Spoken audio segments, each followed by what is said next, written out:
Hey everybody, Roxabox9 here, back with our final part of our limited Dragons of Tarkir set review, and we're going to go through all the remaining cards in the set, which is mostly multicolor artifact and lands, I guess. So we're going to run all through them all, and that'll be that, starting off with the Russian Sovereign. He's big, he recurs himself, play him. There's a lot of this in the multicolor realm. Tarkir's command is super powerful. Super powerful. Definitely run it. Boltwing Marauder seems very strong. 5 for a 5/4 flyer. Again, it's run it.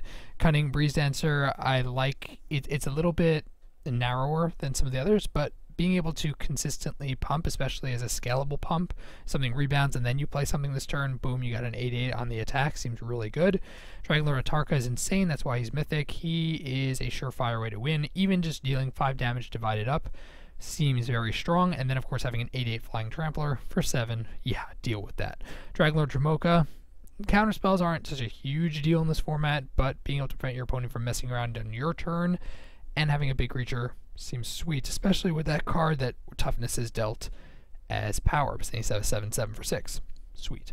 Dragonlord Dramoka, he is huge. Second ability, I still don't know when this card is going to be good in Commander, because it never will be, but in this format, it prevents people from dealing with multiples, and he gives other creatures haste, and he's everything amazing. Just run him. That's why he's mythic. Dragonlord Jutai and Dragonlord Salamgar, I don't have to go into all the details, guys. The minute you look at the cards, you know this is insane in limited.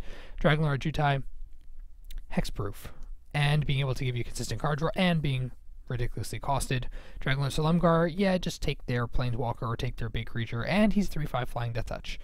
Maybe not quite as good, but most of the time he's going to be good. Dramoka's command, very strong, very flexible, sweet. Enduring Scale Lord, I like it for decks that are running Bolster. It seems very strong for decks with lots of 1/1 counters. Definitely a good curve filler. Harbinger of the Hunt, sure way to wipe out the smaller decks, especially as a top curve dragon in a more aggressive style build. Top curve, flood, blow out the either the smaller stuff or the flyers, depending which side you're taking. 5/3 for 5 flying is good. Colligan's command is maybe not quite as good as the other commands, but pretty much all the commands are flexible and useful in limited. Narset is insane in this format, as Planeswalkers always are in limited, except she's even better if you have a lot of good instant sorcery stuff going on. So not exactly a creature heavy build, but if you're running dragon towards the top and you're more control down below, she's going to be very strong. Even more strong than she would normally be. Necromancer Dragon, I like. It gives you exploit target and it mills. It does multiple things which are very strong in limited, and there's not a huge amount of delve, so go for it. Shutai's command, as I said, the commands are super flexible, super useful. Pristine Skywise seems really hard to deal with.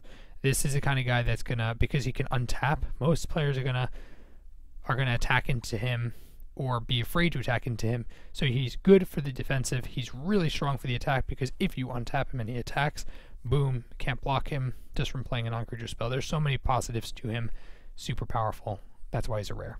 Ruthless Deathfang seems really strong if you have any sort of exploit mechanics in your deck, because even if you exploit something small, boom, they lose a creature for it.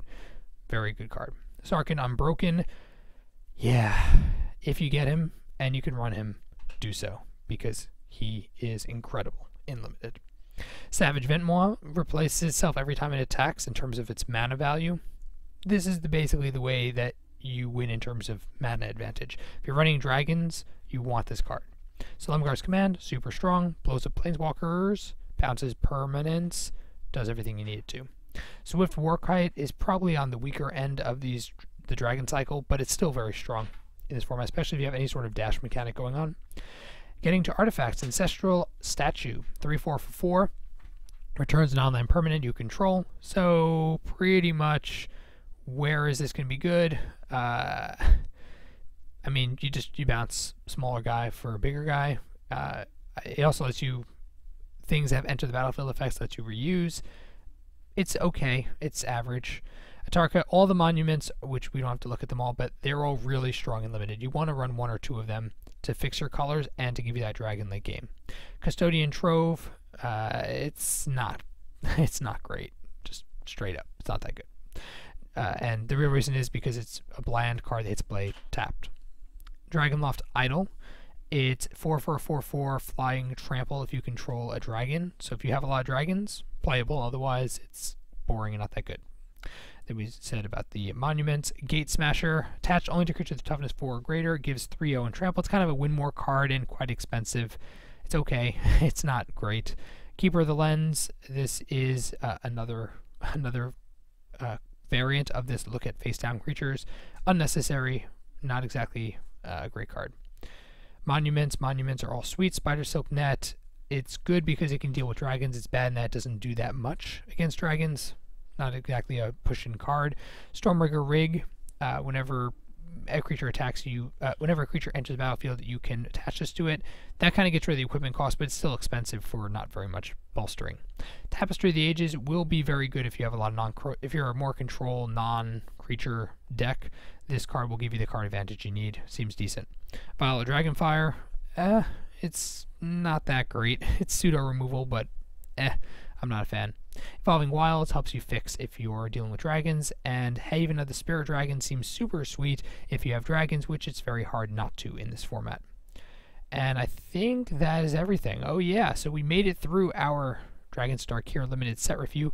Let me know what you guys think about all the sweet cards and about your general thoughts on the pre-release. I will have a pre-release primer coming to you guys as soon as I can, aiming to before pre-release night, so stay tuned for that. And as always, Roxabox90 signing out. I'll see you guys next time.